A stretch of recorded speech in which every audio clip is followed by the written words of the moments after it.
코로나19 신규 확진자가 300명대로 급증하면서 신천지 사태 이후 5개월 만에 최대를 기록했습니다. 제주를 포함한 전국 17개 시도에서 확진자가 나오면서 방역당국은 주말을 넘겨서도 확산세가 이어지면 사회적 거리두기 3단계 격상을 검토해야 한다고 밝혔습니다. 문재인 대통령이 방역 조치를 방해하는 이들이 있다면 필요한 경우에는 체포하라며 강력한 법 집행을 주문했습니다. 여당 대표와 총리, 법무부 장관 등도 엄정 대응하겠다고 강조했습니다. 사랑제일교회 교인 명단을 놓고 방역당국과 신도들이 이틀째 대치하고 있습니다. 전광훈 목사는 신도들의 집단 감염에 대해 외부의 바이러스 테러 사건이라고 주장했습니다. 정부의 의대 정원 확대 방침에 반대하며 전공의들이 오늘부터 무기한 파업에 들어갔습니다. 전공의들이 파업에 합류하는 다음 주가 진료 공백의 고비가 될 전망입니다. 미래통합당이 광화문 집회와 선을 긋고 방역 수위를 낮춘 건 정부라며 공세에 나섰습니다. 더불어민주당은 2차 재난지원금 카드를 꺼냈습니다. 김정은 위원장의 경제 실패 인정 하루 만에 북한 간부들이 자기 책임이라며 줄줄이 반성문을 썼습니다. 권력은 그대로지만 책임은 나누는 위임 통치가 효과를 본 것으로 보입니다.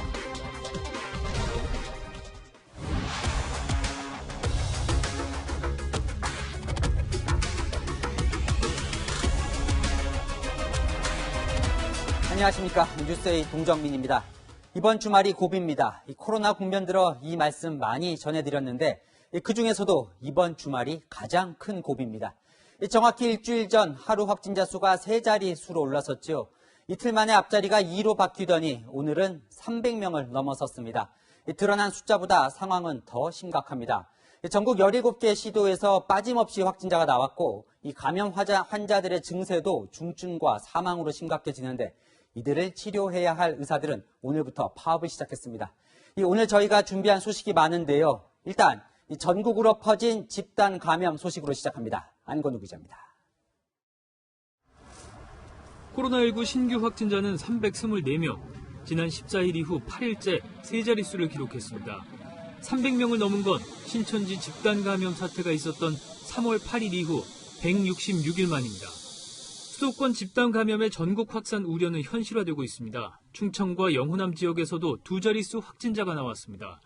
어제까지만 해도 50명대였던 지역 확진자는 오늘은 71명으로 늘었습니다. 오늘 제주에서 2명이 추가되면서 전국 17개 시도 모두에서 확진자가 나왔습니다. 사랑제일교회 관련 2차 이상의 추가 전파가 나온 곳만 19곳, 이른바 N차 감염으로 확진된 사람만 100명에 이릅니다. 광화문 집회 관련 확진자도 70명을 넘어섰습니다. 감염 경로를 알 수 없는 깜깜이 환자 비율은 14.7%로 올 4월 관련 통계를 작성한 이후 최고치를 기록했습니다. 유럽이나 미국이 겪고 있는 대량 환자 사망자 발생, 의료 시스템 붕괴, 경제적인 피해로 이어질 수 있는 위기 상황입니다. 전문가들은 코로나19와 증상이 비슷한 감기나 독감이 유행하기 전에 확산을 차단하는 게 시급하다고 강조하고 있습니다. 지금 상황이 해결이 안 되고 가을, 겨울에는 하루에 1000명 이상씩 나올 겁니다. 그 모든 사람들을 다 검사를 해줄 수가 없습니다. 방역당국은 이번 주말을 중대 분수령으로 보고 가급적 외출을 취소하고 집에 머물러 줄 것을 강하게 당부했습니다. 확산세가 유지가 된다고 하면 3단계 격상도 검토해야 되는 그런 상황입니다. 채널A 뉴스 안건우입니다. 여권은 사랑제일교회 교인과 광복절 집회 참가자 등을 겨냥해 방역 방해 행위와 전면전을 선포했습니다. 대통령은 필요하면 현행범 체포도 할 수 있다고 했고 법무부 장관은 법정 최고형을 구형하겠다고 했습니다. 국무총리는 가짜뉴스 유포자에 대한 엄벌을 지시했습니다. 강재희 기자입니다. 문재인 대통령이 방역 방해 행위에 대해 엄중한 공권력 행사를 주문했습니다. 필요할 경우에는 현행법 체포라든지 구속영장을 청구한다든지 이렇게 엄중한 법 집행을 보여주기 바랍니다. 일부 교회들이 역학조사에 필요한 교인 명단을 제대로 내지 않거나 격리시설에서 탈출하는 일이 벌어지자 강력한 대응을 주문한 겁니다. 대통령의 이례적인 주문에 김창룡 경찰청장은 방역 방해 행위에는 전 경찰력을 동원해 총력 대응하겠다고 답했습니다. 정부 여당 역시 초강경 대응을 예고했습니다. 추미애 법무부 장관과 진영 행정안전부 장관, 한상혁 방송통신위원장은 대국민 담화를 통해 방역활동 방해를 중대범죄로 처벌하겠다고 밝혔습니다. 악의적인 방역활동 저해 행위에 대해서는 구속 수사를 원칙으로 하고 법정 최고형을 구형하도록 하겠습니다. 정부가 검사 결과를 조작하고 있다, 집회 참석자를 가려낼 목적으로 진단검사를 강제한다 등의 유언비어에 대해서도 엄단하겠다고 했습니다. 더불어민주당은 이번 코로나19 확산의 책임을 미래통합당에 돌렸습니다. 역학조사를 거부하는 경우 가중처벌하는 이른바 전광훈 처벌법도 잇따라 발의했습니다. 한편 군 당국은 올해 예비군 소집훈련을 취소했습니다. 예비군 전체 소집훈련이 취소된 것은 1968년 예비군 제도 도입 이후 처음입니다. 채널A 뉴스 강지혜입니다. 사랑제일교회 누적 확진자는 오늘 700명을 넘어섰습니다. 방역당국은 앞서 교회에서 제출한 교인 명단이 정확하지 않다면서 어제 교회를 찾아 명단 확보를 시도했는데요. 교회 측이 출입구를 막아서며 이틀째 대치 상태가 이어지고 있습니다. 일각에서는 이 정부가 지나치게 이들을 몰아붙이기만 한다는 이야기도 나오는데요. 대치 현장에 나가 있는 취재 기자 연결합니다. 자, 남영주 기자, 지금 그곳 상황 어떻습니까? 네, 현재 교회 주변으로 경찰 병력이 배치되고 있는데요. 조금 전에는 방호복을 입은 경찰 수사관들이 교회 내부로 진입하는 모습도 보였습니다. 경찰 마크가 그려진 박스를 들고 들어가는 모습도 보였는데 압수수색 등 강제 수사가 임박한 것으로 보입니다. 서울시와 질병관리본부 등 방역당국은 어제 오후 5시쯤 교인 명단을 확보하려고 교회로 왔는데요. 교인들이 고성에 욕설을 하며 교회 진입을 막아 명단 확보에 실패했습니다. 교회 측은 이미 명단 제출에 협조한 만큼 교회 내부 진입은 허용할 수 없다는 입장인데요. 경찰과 방역당국이 교회로 강제 진입을 시도할 경우 물리적인 충돌이 빚어질 우려도 있습니다. 자, 이 대통령은 방역을 방해하는 자는 필요시 현행 체포까지 하라고 지시를 내린 상황이에요. 이 반대로 병원에 입원 중인 전광훈 목사도 입장을 내놨다고요. 네, 확진 판정을 받고 병원에 입원 중인 전광훈 목사도 변호인단을 통해 입장을 밝혔는데요. 전 목사는 집단 감염에 교회의 책임은 없고 바이러스 테러를 당한 거라는 주장을 이어갔습니다. 또 정부가 교인과 집회 참가자를 강제로 검사해 병원에 수용하고 있다는 주장을 폈습니다. 저자들은 지금 계엄령보다 더 무서운 방역 공안 통치를 실시하고 있는 것입니다. 기어코 북한식 강제 수용소를 사실상 행사하고 있는 것입니다. 사랑제일교회 측은 서울시와 경찰이 교회에 강제 진입하려 한 것에 대해 폭력 진압 혐의로 고소하겠다고 밝히기도 했습니다. 지금까지 사랑제일교회에서 전해드렸습니다. 자, 앞서 보신 것처럼 정은경 본부장도 언급했죠. 이 한 번도 경험해보지 못한 거리두기 3단계, 이제 남의 나라 이야기만은 아닙니다. 3단계가 되면 생활이 완전히 바뀝니다. 10명 이상은 모일 수가 없게 되다 보니 각종 스포츠 경기는 중단되고 카페 역시 문을 닫습니다. 식당이나 마트, 미용실과 같이 필수적인 민간 다중시설도 이용 인원과 시간이 제한됩니다. 장례식장은 가족만 참석할 수 있게 되고요. 꼭 해야 할 외출만 하라는 이야기인데 당연히 경제에 엄청난 타격이 불가피해집니다. 이런 상황은 피해야겠지만 지금부터 전해드릴 오늘 상황들을 보시면 녹록지가 않습니다. 판사와 경찰 중에도 확진자가 나오면서 재판은 연기되고 경찰청 일부가 폐쇄됐습니다. 공태현 기자가 보도합니다. 방역법을 입은 사람들이 법정 안 곳곳에 소독약을 뿌립니다. 법원 입구 안내판에는 코로나19 확진자가 나와 모든 재판이 연기됐다고 적혀 있습니다. 저희가 지금 코로나 확진자 떠가지고 병원에 소집 중이거든요. 전주지방법원 부장판사가 확진 판정을 받은 건 오늘 오전. 판사와 접촉한 직원들은 곧바로 자가격리됐고 코로나19 검사 결과를 기다리는 중입니다. 전광훈 목사의 재판을 맡고 있는 서울중앙지법 재판부도 비상입니다. 전 목사는 지난 4월 총선을 앞두고 특정 정당을 지지하는 발언 때문에 기소돼 지난 11일 재판에 출석했습니다. 한번 재판 한번 해봐요. 그게 선거법 위반이 되는지 안 되는지. 그런데 이 재판 엿새 뒤 코로나19 확진 판정을 받은 겁니다. 당시 재판에 참여한 재판장은 음성 판정이 나왔지만 배석 판사 2명은 아직 검사가 진행 중입니다. 전 목사의 재판 일정은 모두 연기됐고 향후 일정도 정해지지 않았습니다. 법원행정처는 다음 달 4일까지 2주간 구속사건처럼 긴급한 게 아니면 재판을 미룰 것을 전국법원에 요청했습니다. 전국 치안의 컨트롤타워인 경찰청에서도 오늘 오전 확진자가 나왔습니다. 확진 직원이 일하는 경찰청 건물 13층 전체와 이 직원이 이용한 12층 일부 사무실이 폐쇄됐습니다. 이 직원과 접촉한 직원들은 자가격리 후 검사를 받고 있습니다. 채널A 뉴스 공태현입니다. 공연계와 방송가도 코로나의 직격탄을 맞았습니다.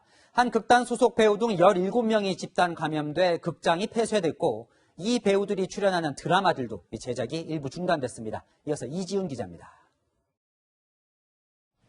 연극 공연이 예정됐던 지하 소극장이 굳게 닫혔습니다. 공연을 준비하던 배우와 스태프들이 코로나19에 집단 감염됐기 때문입니다. 이 극단에서 첫 확진자가 나온 건 공연 시작일이었던 지난 19일. 첫 공연을 하기 전 확진자가 나오자 극단 측은 예정된 공연을 모두 취소했습니다. 이후 관계자 전원이 진단검사를 받아 지금까지 16명이 추가로 확진됐습니다. 극단 측은 그동안 방역 지침을 준수했다고 주장했습니다. 연습실에서 모두 마스크 착용하고 발열 체크하고 문진표 작성하고 진행했었고요. 방역비랑 소독 중간중간 진행하면서 했었습니다. 이 극단에서 공연을 준비 중이던 배우 서성종과 김원혜, 허동원 씨도 확진 판정을 받았습니다. 이들은 TV 드라마에 출연하거나 촬영 중이어서 방송계에도 비상이 걸렸습니다. KBS와 TVN은 해당 드라마 촬영을 중단했고 JTBC도 방송을 앞둔 드라마 6편의 촬영을 중단했습니다.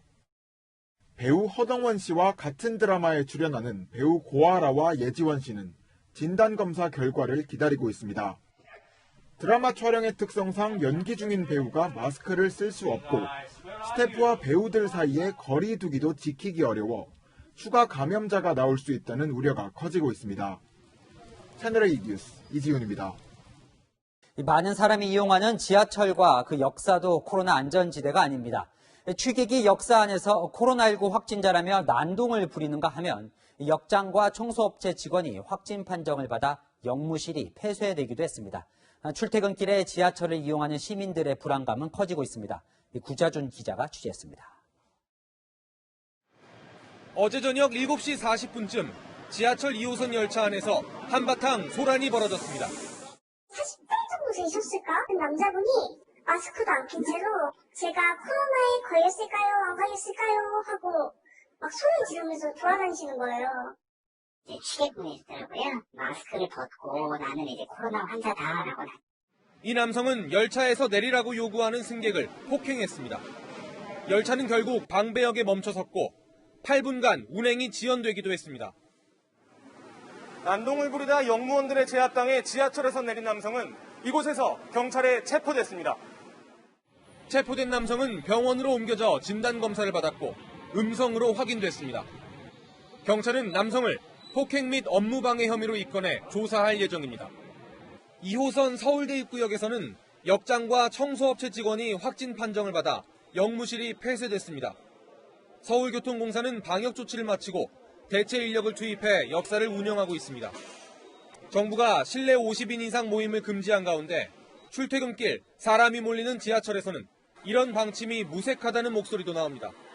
좀 불안하죠. 그래도 어떤 공간에서는 제한을 하고 어떤 공간에서는 그냥 허용을 하고 이 기준이 애매해서 지하철은 어떨 때는 50명 훨씬 넘고 마스크 착용을 의무화하고 손소독제를 역사 곳곳에 비치한다 해도 물리적인 거리 두기가 쉽지 않아 시민들은 불안해하고 있습니다. 채널A 뉴스 구자준입니다. 전국이 코로나19 중대 국면에 들어선 시점에 전공의들이 병원을 떠나 무기한 파업에 들어갔습니다. 정부와 의료 정책을 놓고 강대강으로 대치하다 결국 파업까지 이어진 건데 그 뒷얘기는 잠시 후 집중 분석하겠습니다. 먼저 조현선 기자가 다음 주까지 이어진다는 파업 일정 정리해드립니다. 한 전공의가 환자 위한 환경을 달라는 피켓을 들고 릴레이 1인 시위에 나섰습니다. 정부의 의과대학 정원 확대안에 반대하면서 전공의들이 무기한 파업을 시작한 겁니다. 전공의 무기한 파업은 2000년 의학 분업 사태 이후 20년 만입니다. 내일은 3년차 레지던트, 모레는 1, 2년차가 순차적으로 업무에서 손을 뗍니다. 24일부터는 전공의 파업때 업무를 대체했던 전임의들까지 합류합니다. 이후 26일부터 사흘간은 동네 병원 개원의들도 파업에 동참합니다.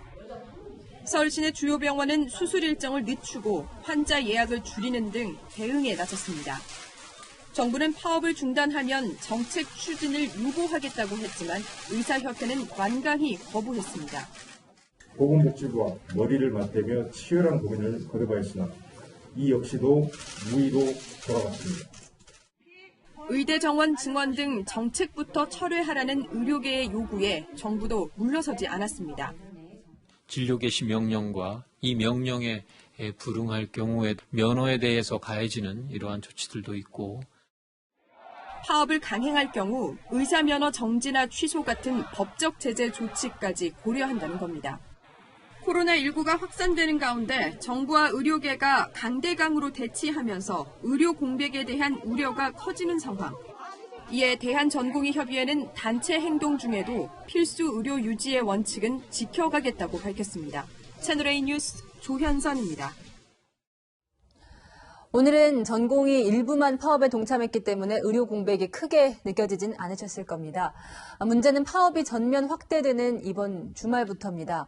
코로나19 중증 환자가 늘어날 수도 있는 시점이기 때문에 혼란이 우려됩니다. 김태형 기자입니다. 경남 창원의 대학병원, 전공의 파업으로 인해 진료가 지연된다는 안내문이 붙었습니다. 위급 환자를 우선 치료하기 때문에 가벼운 증상의 환자는 길게는 4시간을 기다려야 한다는 겁니다.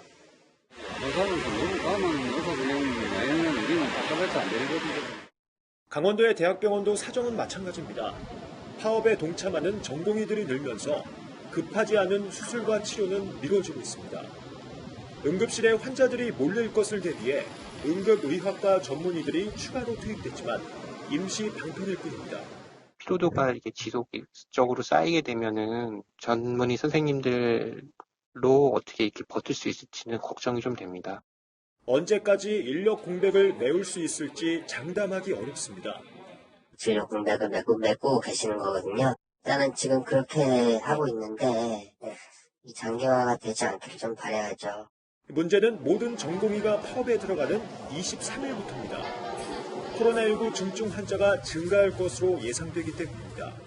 신규 확진자의 증가 이후에 이제 신규 중환자가 증가하기 시작하는 시기에 도달한 것으로 보이고, 신규 환자 발생 후 약 일주일이 지나면 중증 환자가 늘어나는데 이 시기가 전공의 파업의 전면 확대 시점과 맞물리는 겁니다. 이번 주말부터 이어지는 다음 주가 의료 대란의 가장 큰 위기가 될 것으로 보입니다. 채널A 뉴스 김태형입니다. 네, 의사들은 왜 이 코로나 시국에 파업을 하고 정부는 막지 못했는지 경제정책산업부 이다희 기자와 자세한 사정 알아보겠습니다. 네, 이러다 다음 주에는 동네 병원까지 닫는다고 하니까 더 걱정입니다. 의대 정원 확대 정책이 가장 문제인 것 같은데 왜 하필 지금 이런 시점에 이 이슈가 터진 거죠? 네, 일정을 먼저 보시면요. 오늘부터 인턴과 레지던트 4년차를 시작으로 전공의들이 무기한 파업에 들어갔고요. 다음 주 수요일부터는 동네 병원들이 주를 이루는 대한의사협회도 집단 휴진에 들어갑니다. 정부가 의대 정원을 확대하겠다고 밝힌 건 최근 코로나19가 재확산되기 전입니다. 네. 지난달 23일 당정협의회에서 10년간 매년 400명씩 의대 정원을 늘려서 의사 4,000명을 확보하겠다고 밝혔습니다. 네, 지역 의료격차 해소를 위해서 10년간 지역 의무 복무도 시행한다는 내용도 포함이 됐습니다. 그런데 당시만 해도 코로나19 신규 확진자가 100일 넘게 두 자릿수를 유지하면서 다소 안정세를 보였는데요. 네. 이 정부는 의대 정원 확대 문제는 이미 반년 전부터 의사협회를 포함해서 관련 종사자들과 함께 논의해온 문제라고 강조했습니다. 네. 다만 코로나19로 급물살을 탄 측면도 있습니다. 전국 곳곳에서 의료진 부족 현상이 나타나면서 국민적 공감대를 얻기 쉬운 상황이 된 겁니다. 국민적 공감대라. 사실 코로나 시국에서 가장 존경받고 희생했던 게 의료진들이잖아요. 의료진들도 파업을 하면 여론의 부담을 느낄 텐데 그런데도 이런 선택을 한 이유가 뭘까요?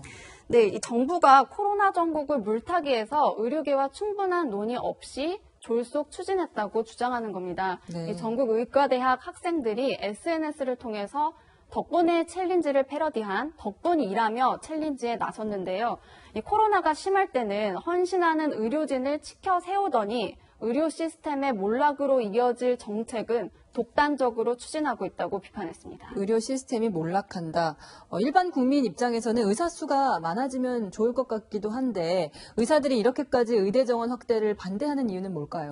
네, 일단 의료계도 지역 의료 격차를 해소해야 된다는 점은 공감하고 있습니다. 네. 이 10년간 지역에서 의무 복무를 시킨다고 해도 하지만 인턴 레지던트 기간을 포함하면 실제 지역 복무 기간은 4, 5년밖에 안 되거든요. 네. 근데 이 의무 복무를 끝내고 나서 이 지역에 붙잡아둘 유인책이 구체적으로 마련되지 않는 등 근본적인 대책이 아니라는 겁니다.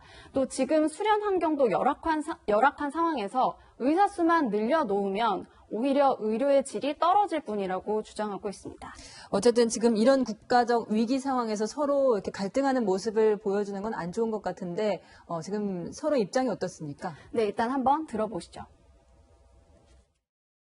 정부는 정책 추진을, 의사들은 집단 행동을 각각 유보하고 모든 가능성을 열어두고 함께 협의를 하자는 방안을 제시한 바 있습니다.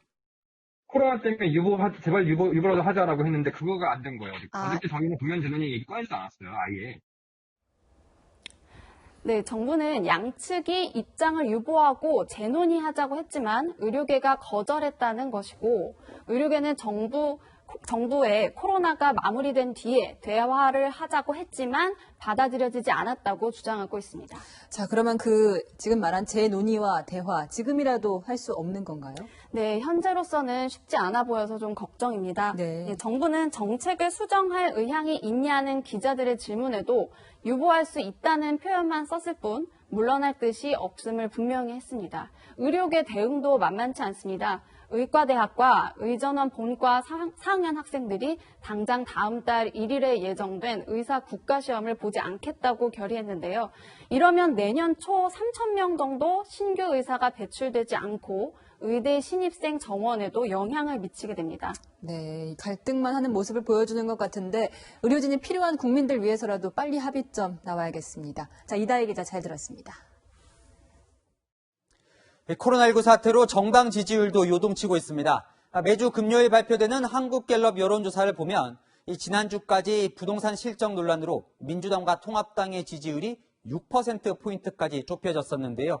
일주일 만에 이 두 자릿수 포인트 차로 다시 벌어졌습니다. 이 코로나19 재확산의 영향인데요. 그러다 보니 광화문 집회와 선거는 미래통합당은 반격을 시작했고 민주당은 여세를 몰아 2차 재난지원금 카드를 꺼내들었습니다. 양당의 달라진 전략을 이민찬, 전혜정 기자가 차례로 전해드립니다. 미래통합당이 광화문 집회와 집회 주도 인물들에 대해 이른바 손절을 시작했습니다. 정광훈 세력은 방역당국 경고 아예 무시하고 대규모 집회 열어가지고 코로나 전국 확산의 촉매자가 된 겁니다. 나라가 올바른 방향으로 또 국민의 지지를 모으는데 걸림돌이 됩니다. 심리 세계를 한번 진단을 해봐야 될 것 같아요. 예. 광화문 집회에 대해 선긋기로 소극적 방어에 머물렀던 태도도 공세적으로 바뀌었습니다. 아니면 대처를 했기 때문에 이런 사태가 벌어진 거라고 해요. 정쟁으로 일삼는다는 것에 대해서는 나는 여당의 자세 자체가 좀 유치하다고 생각해요. 코로나19 재확산은 광화문 집회 때문이 아닌 정부의 방역 실패 탓이라는 겁니다. 전문가들의 경고에도 정부가 8월 17일을 임시 공휴일로 지정해 유동인구를 크게 늘렸고 1,700억 원의 숙박 외식 쿠폰을 뿌린 게 코로나 재확산의 원인이 됐다는 주장입니다. 문 대통령의 현행범 체포 등 엄중 법 집행 지시에 대해선 계엄령이냐고 비판했습니다. 김기현 의원은 SNS에 코로나 공포를 진정시켜줘야 할 대통령이 도리어 국민들을 벌벌 떨게 하는 공포 정치를 한다고 비판했습니다. 김웅 의원은 공권력을 휘두를 때는 정의롭다고 생각하지만 그 칼에 맞는 사람도 국민이라고 주장했습니다. 통합당의 반격은 요동치는 지지율과 무관하지 않다는 분석입니다. 민주당의 입법 독주와 부동산 정책에 대한 부정적 여론 등으로 2주 연속 상승세를 이어가던 지지율은 하락세로 돌아서 민주당과의 지지율 격차가 더 벌어졌습니다. 특히 정부가 코로나 대응을 잘하고 있다는 응답이 67%에 달하며 문재인 대통령 지지율은 지난주보다 8%포인트 올랐습니다. 채널A 뉴스 이민찬입니다. 더불어민주당이 코로나19 재확산에 대응하기 위해 2차 긴급 재난지원금 지급과 이를 위한 4차 추경 편성 검토에 들어갔습니다. 이해찬 민주당 대표는 오늘 최고위 비공개 회의에서 추가 재난지원금을 지급할 수 있을지 검토하라며 되든 안 되든 검토는 해야 한다고 당 정책위에 지시한 것으로 전해졌습니다. 앞서 서른 최고위원이 2차 재난지원금 지급을 공개 제안한 데 따른 후속 조치입니다. 정부의 선제적 역할이 중요한 때입니다. 2차 재난지원금 지급을 추진해 취약계층을 보호하고 내수 위축 방어선을 구축해야 할 거라고 생각합니다. 허윤정 민주당 대변인도 자영업자와 저소득층에게 파고가 상당히 클 것으로 예상돼 모든 가능성을 열어두고 검토하는 게 맞다고 설명했습니다. 정책위는 주말까지 검토를 마무리할 예정입니다. 2차 재난지원금이 지급될 경우 대상은 1차 때와 마찬가지로 전 국민이 될 것으로 보입니다. 그럴 경우 4차 추경 규모는 2차 추경 때처럼 10조 원 안팎 기될 전망입니다. 정부 여당은 재정 부담 때문에 2차 긴급재난지원금과 4차 추경 편성에 난색을 표했지만 코로나19 재확산으로 경기 침체가 우려되자 입장을 바꾼 것으로 풀이됩니다. 미래통합당도 2차 재난지원금 지급에 긍정적입니다. 당정청은 오는 23일 고위당정청 회의에서 2차 긴급재난지원금과 4차 추경 편성 여부에 대해 가닥을 잡을 예정입니다. 채널A 뉴스 전혜정입니다.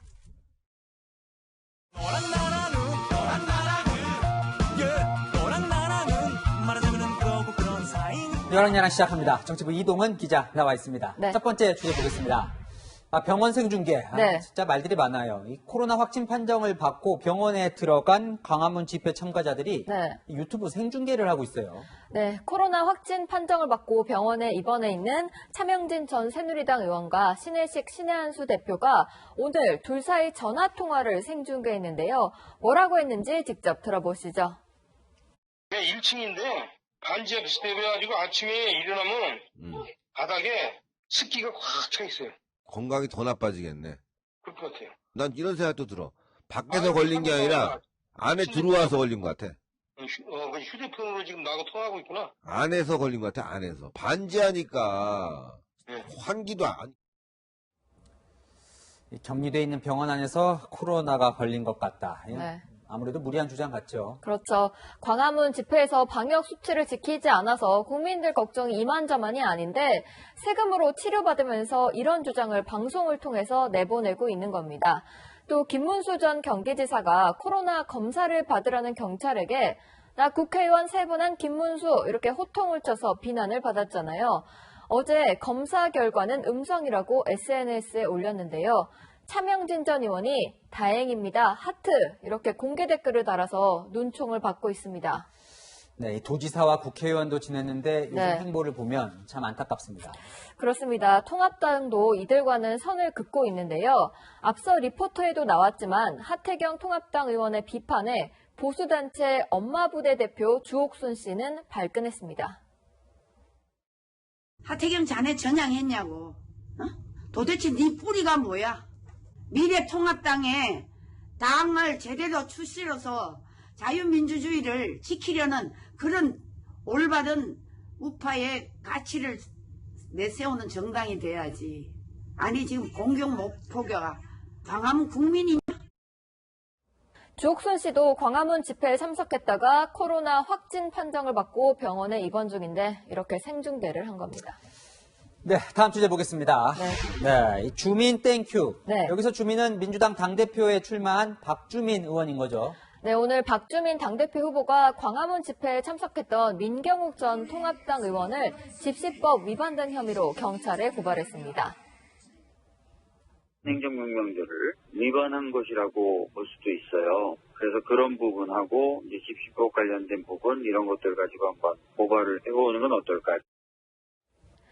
네, 그러자 민경욱 전 의원은 내가 무려 광화문 전체 집회를 주도한 거냐고 되물으면서 주민 땡큐라고 비꼬았습니다. 민경욱 전 의원은 광화문 집회를 연 단체 중 하나죠. 4.15 부정선거 국민투쟁본부를 이끌고 있습니다. 네, 또 민주당 대표 선거에 출마한 또 다른 후보 김부겸 전 의원은 고소를 한 게 아니라 당했다면서요. 네, 어제 김부겸 후보는 정광훈 목사 등에게 바이러스 확산을 조장하는 생화학 테러 집단 아니냐고 비난했는데요. 정광훈 목사 측에서 김 후보를 명예훼손 혐의로 고소하기로 했습니다. 박 후보, 김 후보 모두 전당대회를 앞두고 친문 지지층 마음을 얻기 위해서 이렇게 강경 행보를 한다고 봐야 할 것 같습니다. 이 당대표 후보가 3명인데 이낙연 후보는 자가격리 중이고 다른 두 후보는 고소에 얽히고 민주당 전당대회도 코로나의 직격탄을 맞았습니다. 지금까지 여랑야랑이었습니다. 양재치 중국 공산당 외교 담당 정치국 위원이 우리나라를 공식 방문했습니다.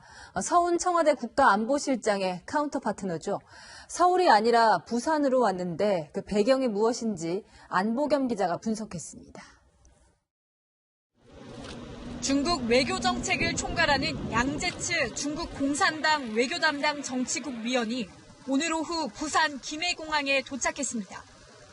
코로나19 사태 이후 중국 고위급 인사가 우리나라를 방문한 건 이번이 처음입니다. 양재츠 위원은 내일 오전 서훈 국가안보실장을 만나 시진핑 중국 국가주석 방한 문제 등을 논의합니다. 한중 코로나19 대응 협력, 고위급 교류 등 양자관계, 한반도 및 국제정세 등 상호 관심사에 대해 의견을 교환할 예정입니다. 그런데 두 사람이 만나는 장소가 서울이 아닌 부산인 것을 두고 해석이 분분합니다. 청와대는 중국 측의 일정과 희망 사항을 고려해 양국이 협의한 뒤 부산으로 결정했다고 밝혔고 중국 외교부도 양국 고위급 교류에 따라 결정했다며 정확한 이유는 설명하지 않았습니다. 수도권의 코로나19 확산세를 감안한 것 아니냐는 얘기에 대해서는 청와대가 부인했습니다. 미중 갈등이 격화되는 상황에서 미국을 자극하지 않기 위해 주목도가 높은 서울을 피했다는 관측도 나옵니다. 양 의원은 내일 오전 떠나는데 한국 체류 시간은 총 19시간입니다. 채널A 뉴스 안보겸입니다. 어제 국정원이 국회에서 북한 김정은 위원장이 외교, 경제, 군사 분야를 나눠서 위임 통치를 하고 있다고 보고했습니다. 마침 김 위원장이 당 전원회의에서 경제 실패를 시인하자 당 간부들이 자기 책임이라며 일제히 반성문을 쓰는 일이 있었습니다. 권력은 나누지 않지만 책임은 나누겠다는 의도가 적중했다는 해석이 나옵니다. 박수유 기자입니다. 북한 김정은 국무위원장은 이틀 전 당 전원회의에서 이례적으로 경제 실패를 인정했습니다. 경제 사업을 개선하지 못하여 국가 경제의 장성 목표들이 심히 미진되고 인민 생활이 뚜렷하게 향상되지 못하는 결과도 빚어졌다. 그러자 오늘 노동신문에는 고위 간부들의 반성문들이 줄줄이 올라왔습니다. 화학공업이 재구시를 못한 건 계획 없이 사업했기 때문이라던가 경제 전반이 제대로 못 펴진 건 김책 제철 책임이다 같은 자아 비판들입니다. 어제 국정원은 김정은 위원장의 위임 통치를 보고하며 책임 회피 성격도 있다고 했는데 그대로 적중한 겁니다. 첫 번째 이유가 통치 스트레스 경감, 그리고 두 번째는 정책 실패 시 리스크가 너무 크다. 이런 차원에서 책임 회피. 실제로 김 위원장은 지난 2016년 경제개발 5개년 계획을 발표했지만 경제는 오히려 뒷걸음질 치고 있습니다. 설비 노후와 제재 영향으로 전기 생산량은 2008년보다 못하고 산업 모든 면에서 퇴보해 올해도 마이너스 8.5%의 역성장이 점쳐지고 있습니다. 북한식 희생양 찾기 정치의 성격도 있는 거라고. 그래서 워낙 비상 상황이니까 그 책임은 이제 하부 구조가 지는 거지. 반면 군통수권과 인사권은 여전히 김정은 위원장 손안에 있어 절대 권력은 여전하다는 평가입니다. 채널A 뉴스 박수유입니다. 어제 국가정보원이 이렇게 김정은 국무위원장이 위임 통치를 하고 있다고 보고한 것에 대해 여야 정치권에서 비판이 나오고 있습니다. 박지원 국정원장이 자신의 데뷔전을 위해 자극적인 용어를 선택했다는 주장입니다. 최수연 기자입니다. 국정원의 김정은 위임 통치 보고를 두고 정치권에서 비판의 목소리가 나오고 있습니다. 미래통합당은 박지원 국정원장의 정치적 의도 가능성을 지적했습니다. 통합당 소속 김근식 교수는 SNS에 국정원장의 정치적인 언론 플레이라며 박지원 원장이 아직도 정치의 때를 벗지 못했다고 주장했습니다. 언론의 주목을 받기 위해 위인 통치라는 표현을 만들어냈다는 겁니다. 김기현 통합당 의원도 얼토당토 않는 이야기라며 대북 이슈로 국면 전환을 하려는 건 아닌지 의문이라고 비판했습니다. 더불어민주당은 국정원이 불필요한 오해를 불러일으켰다는 반응입니다. 민주당 소속 국회정보위원은 위인 통치는 적당한 용어는 아니었다며 김여정이 대미 대남 분야를 위인 통치하는 게 아니라 총괄하는 것일 뿐이라고 설명했습니다. 전문가들도 위인 통치 표현은 부적절하다고 지적했습니다. 측근들에게 권한과 책임을 부여한 일종의 책임 정치 이렇게 이해하는 것이 현실적으로 맞다. 북한이 위임이라는 표현을 쓴 것은 남북 연락사무소 폭파 때 정도입니다. 일부 해외 언론은 김여정이 최근 공식 석상에 모습을 드러내지 않고 있다는 점을 들어 오히려 지위가 강등된 것 아니냐는 상반된 분석을 내놓고 있습니다. 채널A 뉴스 최수연입니다. 전 세계에서 코로나19 환자가 가장 많은 미국의 이 트럼프 대통령이 불쑥 한국의 코로나 상황을 걸고 넘어졌습니다. 이 조 바이든 민주당 후보는 미국인을 보호하지 못한 트럼프는 역사적 죄인이라고 공격했습니다. 워싱턴 김정한 특파원입니다. 바이든 전 부통령의 고향 펜실베니아에 출격한 트럼프 대통령. 코로나19 상황을 이야기하다 한국을 불쑥 거론합니다. South Korea, it's over. It's over. Big breakout yesterday. You know, it's a tough deal. 방역 모범국으로 미국과 비교되어 한국을 끌어들여 코로나 대응 실패 책임을 덮기 위한 것으로 보입니다. 하지만 미국은 코로나19 최다 발병국으로 무리한 주장이란 지적입니다. 후보 수락 연설에 나선 바이든 후보는 그런 트럼프 대통령을 가리켜 어둠의 세력이자 역사적 죄인이라 비난했습니다. He's failed to protect us. He's failed to protect America. And my fellow Americans, that is unforgivable. 뇌암으로 세상을 떠난 아들 보에 대한 절절함을 토로하며 따뜻한 아버지 이미지로 표심을 공략했습니다. So I take very personally and the profound responsibility of serving as Commander-in-Chief. I'll be a president who will stand with our allies and friends. 하지만 같은 시각 트럼프 대통령은 민주당 전당대회 김빼기 전략을 이어갔습니다. It's a ridiculous situation. They're also not talking about law enforcement and our great police. They're not talking about that. 이 상대당의 전대 기간엔 비난을 자제하는 미국 정치의 오랜 전통은 이번 주 트럼프 대통령에 의해 무참히 깨졌습니다. 다음 주 공화당 전대에서 바이든 후보가 어떤 행보를 보일지도 주요 관전 포인트입니다. 워싱턴에서 채널A 뉴스 김정한입니다. 미국에서는 코로나19로 술집 문을 닫자 사람들이 집을 빌려서 파티를 열고 있습니다.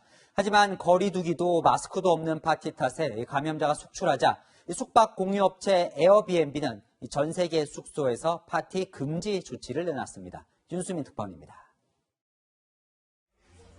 발 디딜 틈 없이 집을 꽉 메운 사람들이 화려한 조명 아래 춤을 춥니다. 700여 명의 사람 중 마스크를 쓴 사람은 없습니다. 파티 후 최소 63명이 코로나19 확진 판정을 받았습니다. LA 베버리힐즈의 고급 주택에서도 대낮부터 수영장 파티가 한창인데 방역 지침은 역시 무시되고 있습니다. 이 화려한 파티가 열리는 현장은 모두 숙박 공유업체 에어비앤비를 통해 빌린 집들입니다. 이곳 캘리포니아주에서는 코로나19 확산을 막기 위해 술집 실내 영업은 금지했고 야외 영업도 시간 제한을 두고 있습니다. 지금은 밤 10시가 넘은 시간인데요. 술집들이 모두 이렇게 문을 닫자 집을 빌려 파티를 여는 사람들이 늘고 있습니다. 주민들은 불안감을 호소합니다. We got kids here and everyone's trying to sleep. We got dozens of kids without masks piled up against my door. 방역 책임론이 커지자 에어비앤비는 전 세계 가맹 숙소에 파티 금지 조치를 내렸습니다. 투숙객 인원도 16명으로 제한하면서 위반 시 투숙객이 법적 책임을 질 것이라고 경고했습니다. 자기 집에서 파티를 여는 것도 골칫거리입니다.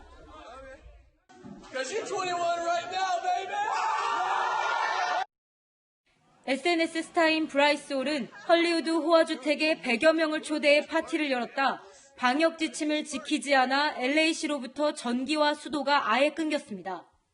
이렇게 하우스 파티를 즐기다 전기와 수도가 끊긴 집만 LA에서는 10곳이 넘습니다. 미국 캘리포니아에서 채널A 뉴스 윤수민입니다.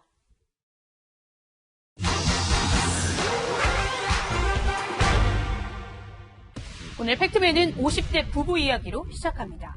사랑제일교회 예배와 광화문 집회에 참석한 부부, 코로나19 검사에 응하지 않자 지난 17일 보건소 직원들이 부부를 찾아갑니다. 하지만 이 부부는 왜 우리만 검사하냐며 자신의 차 뒷자리에 침을 뱉는가 하면 아내는 마스크를 벗은 채 보건소 직원을 끌어안고 접촉했으니 같이 검사하자 난동을 부렸죠. 이 부부 결국 확진 판정을 받았는데 처벌 가능할지 따져보겠습니다. 팩트맨이 확인해보니 복면당한 직원은 건강에 이상은 없지만 심리적으로 편치는 않다고 합니다. 유효한 점은 마스크를 벗고 우리 직원을 가까이 와서 손을 이렇게 떼는 게. 포천시는 공무집행방해로 부부를 경찰에 고발했는데요. 수사 과정에서 상해죄 적용도 가능할까요? 상해죄는 7년 이하 징역 또는 1,000만 원 이하의 벌금을 물 수 있는데 외상은 물론 신체의 생리적인 기능을 훼손하는 것을 포함합니다. 고의로 질병을 옮겨도 상해인데 만약 껴안는 행위로 코로나19를 옮겼다면 처벌받을 수 있습니다. 보건소 직원들이 감염된 건 아니니 처벌이 어렵지 않냐는 의견도 있는데 그렇지는 않습니다. 확진에 이르지 않는다 하더라도 상해죄의 미수로는 처벌이 가능한 사안입니다. 지난 2월 20대 확진자가 구급차 운전을 험하게 했다며 공무원에게 침을 뱉었는데요. 공무원은 다행히 감염되지는 않았지만 검찰은 20대를 상해 미수 등의 혐의로 재판에 넘긴 사례가 있습니다. 쟁점은 고의성인데 코로나19에 걸린 사실을 몰랐다면 고의가 없었다고 볼까요? 그렇지는 않습니다. 집회 참가자 중에 확진자가 발생하는 상황에서 마스크를 벗고 또 앉는 행위로 감염을 예상할 수 있어 미필적 고의 인정 가능성 있습니다. 이 밖에도 궁금한 점은 팩트맨 많은 문의 바랍니다.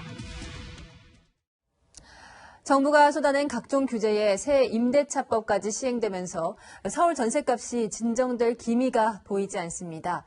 강남에 비해 집값이 저렴한 노원, 도봉, 강북구 지역에서도 전셋값이 신고가를 경신하고 있습니다. 황규락 기자가 돌아갔습니다. 2006년 지어진 서울 강북구의 한 아파트. 지난 3년간 전용면적 84제곱미터의 전세 가격이 4억 원 초반대를 유지해왔습니다. 그러나 이번 달 처음으로 전세가 5억 원에 거래됐습니다. 전월세 상한제 등 새 임대차법 시행 영향으로 전세값이 훌쩍 뛴 겁니다. 8년 동안 10년 동안 머물러 있는 곳이에요. 근데 올 1월부터 시작이에요. 그런데 정말 시작한 거는 6월부터예요. 노원구의 이 아파트도 마찬가지입니다. 2달 전만 해도 전세값이 4억 초반대였는데요. 이번 달 갑자기 5억 원을 찍었고요. 호가는 더 오를 것으로 보입니다. 아무것도 없는데 이 동네가 원래 8월달에 학군 여름방학이라서 움직여야 되는데 코로나 때문에 연장돼 있겠죠. 지워두고 있다가 라면 상태에서 오늘 일부에서 풀어서 안 됩니다. 서민 주거지인 서울 노원과 도봉, 강북구의 전셋값도 치솟으면서 서울 평균 전셋값이 5억 원 돌파를 눈앞에 둔 상황. 서울 아파트 전셋값은 전주보다 0.12% 올라 60주 연속 상승했습니다. 최근 들어서 상승폭이 일부 좀 낮아지는 경향도 보이긴 합니다만 아무래도 이사철을 앞두고 물건이 부족한 현상이 계속되고 있어서 상승폭을 추가로 확대할 여지도 있습니다. 서울 내 중저가 전세 매물이 사라지면서 서민들의 주거 부담이 커지고 있습니다. 채널A 뉴스 황규락입니다.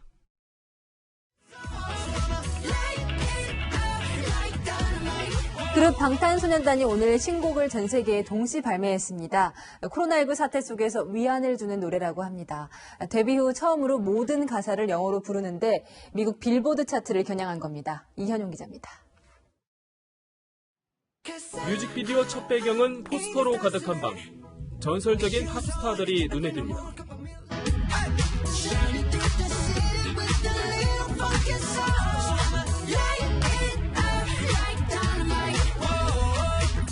코로나19로 지친 시대, 행복과 자신감을 찾자는 메시지를 디스코풍의 밝은 리듬 안에 담았습니다. 특별한 목표를 가지고 있는데요. 많은 분들이 좀 힘을 내시고 위안을 삼는 그런 곡이었으면. 전체 가사를 모두 영어로 부른 건 이번이 처음. 하반기 목표로 한 앨범 작업도 중 계획에 없던 싱글을 발표한 것도 새로운 도전입니다. 허탈감 무기력을 헤쳐나갈 돌파구가 필요했던 차에 새로운 도전의 기회가 생겼다고 생각을 하고 있습니다. 1970, 80년대 세계적으로 유행한 디스코 장르를 재해석했습니다. 기성세대에게도 익숙한 멜로디로 미국 빌보드에서 새로운 기록을 쓸 수 있다는 기대도 나옵니다. 방탄소년단의 음악을 잘 모르는 사람들도 들을 수 있는 여지가 더 많아진 거죠. 빌보드 싱글 차트에서도 충분히 최상위권까지 올라갈 수 있지 않을까 생각이 듭니다. 해외 팬들의 반응은 벌써부터 뜨겁습니다. Oh my god, yo. 뮤직비디오는 공개 20분 만에 1000만 뷰를 돌파했습니다. 방탄소년단은 오는 31일 미국의 음악 시상식에서 다이너마이트 첫 무대를 공개하며 K-팝의 새 역사에 도전합니다. 채널A 뉴스 이현우입니다. 중국에서 80대 노인이 대형견 목줄에 발이 걸려 사망하는 사고가 발생했습니다. 개를 데리고 나왔던 소녀가 바닥에 쓰러진 할머니를 보고도 그냥 지나쳐서 누리꾼들 공분을 사고 있습니다. 해외 소식 한수아 기자가 전합니다. 바람을 쐬러 나온 할머니 곁을 개 2마리가 쏜살같이 지나갑니다. 그런데 대형견의 목줄이 발을 낚아챘고 할머니는 손을 짚지도 못한 채 바닥에 그대로 고꾸라집니다. 88세의 할머니는 병원으로 이송됐지만 결국 숨졌습니다.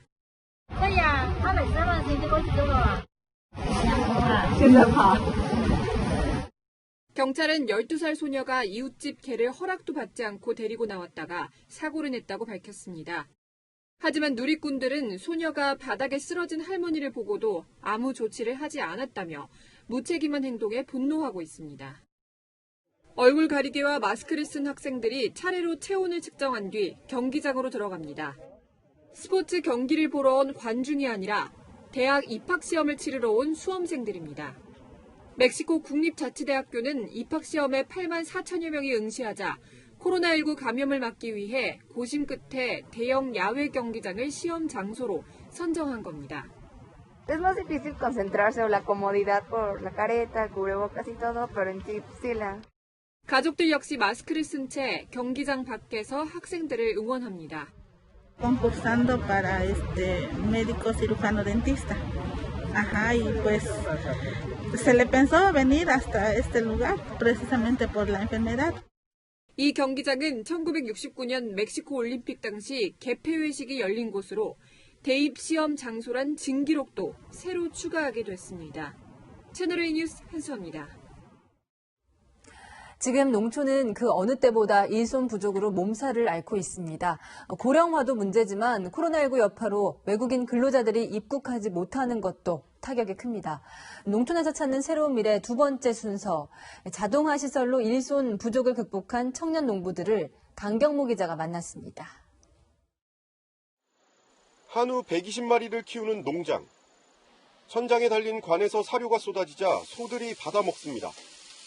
축사 CCTV와 연동된 휴대전화로 소의 상태를 실시간으로 확인하고 먹이를 잘 먹고 있는지, 임신이 가능한 상태인지 등을 점검합니다.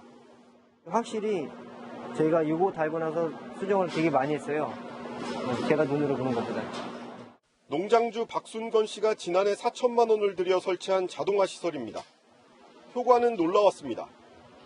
과거 먹이를 주는 데만 하루 8시간 이상 들었지만 지금은 1시간 안팎으로 현저히 줄었습니다. 업무 효율성이 높아지다 보니 필요한 일손도 그만큼 줄었습니다. 근로자들이 2-3명 정도가 해야 될 일을 지금 자동급이를 달고 나서 저 혼자서 할 수 있는 여건이 되니까 너무 좋습니다. 지난 2015년 귀농한 박 씨는 초반엔 한우 50마리를 키웠지만 자동화 도입 이후 2배가 넘는 120마리를 키우고 있습니다. 여유 시간을 쪼개 논과 밭농사도 짓고 있습니다. 이걸 하고 나서 이제 카메라도 볼 수 있으니까 나가서 할 수 있는 일이 많아지고 편하게 할 수 있습니다. 코로나19 여파로 농촌은 유례없는 인력난에 허덕이고 있습니다. 48개 지자체에 배정된 외국인 근로자 4,700여 명이 들어오지 못하고 있기 때문입니다. 시설 자동화는 이런 농촌의 일손 부족을 해결하는 대안으로 급부상하고 있습니다. 채널A 뉴스 강경모입니다.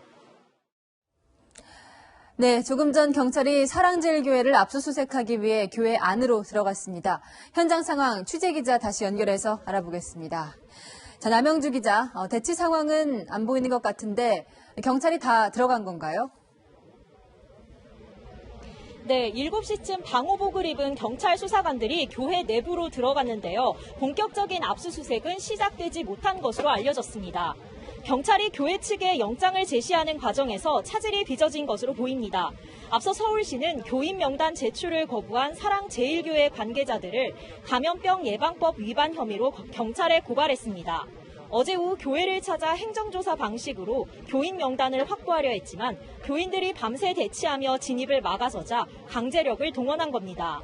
교회가 제출한 교인 명단은 900여 명뿐이었고 상당수가 부정확한 것으로 알려졌는데요. 실제 교인은 2,000에서 3,000명으로 추정됩니다. 김창룡 경찰청장은 국민 안전을 위협하는 방역 방해 행위는 그 배후까지 규명해 처벌하겠다고 밝히기도 했는데요. 압수수색에서 유의미한 자료를 확보할 수 있을지 주목됩니다. 지금까지 서울 성북구 사랑제일교회 앞에서 전해드렸습니다.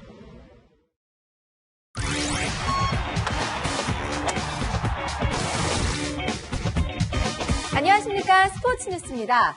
프로야구 롯데 마차도는 올 시즌 팬들의 사랑을 가장 많이 받고 있는데요. 매 경기 엄청난 수비로 팀 상승세를 이끌고 있습니다. 오늘 경기에서는 또 어떤 활약을 보여줄지 현장 연결해 보겠습니다. 김태욱 기자. 네, 가을 야구를 목표로 승리를 쌓아가고 있는 롯데. 올 시즌 달라진 부분이 있다면 바로 실책 개수입니다.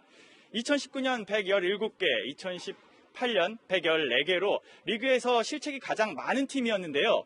현재 41개로 실책이 가장 적은 팀이 된 겁니다. 그 중심엔 바로 마차도가 있습니다. 매 경기 멋진 수비로 팬들의 눈호강을 시키는 마차도. 어제 경기에서도 빛났습니다. 6회 1사 주자 1, 2루에서 3루간으로 빠져나가는 볼을 잡아 누워서 다리 사이로 던집니다. 실점 위기에서 팀을 구해내는 엄청난 호수비. 이 영상은 무려 11만 회가 넘는 조회수를 기록하며 팬들의 뜨거운 반응을 이끌었습니다. 이런 활약은 다른 구단 팬들의 사랑도 독차지하게 만들었습니다. 코로나로 인해 올해 올스타전은 열리지 않지만 팬투표는 진행 중인데요. 중간 집계에서 LG 김현수, 키움 김하성을 제치고 마차도가 전체 1위를 달리고 있습니다. This is my first time that it happened to me and I'm really excited and I want to say thank you so much. 감사합니다. 롯데가 오늘 경기에서 이긴다면 6위로의 순위 상승도 기대해 볼 수가 있는데요. 현재 6회가 진행 중인데 0대0 양팀이 팽팽하게 맞서고 있습니다. 지금까지 잠실에서 채널A 뉴스 김태욱입니다. 내일까지는 우산을 꼭 챙기셔야겠습니다. 대부분 내륙에 비가 오면서 극심한 더위는 잦아들겠지만 주말 동안 내내 무덥겠습니다.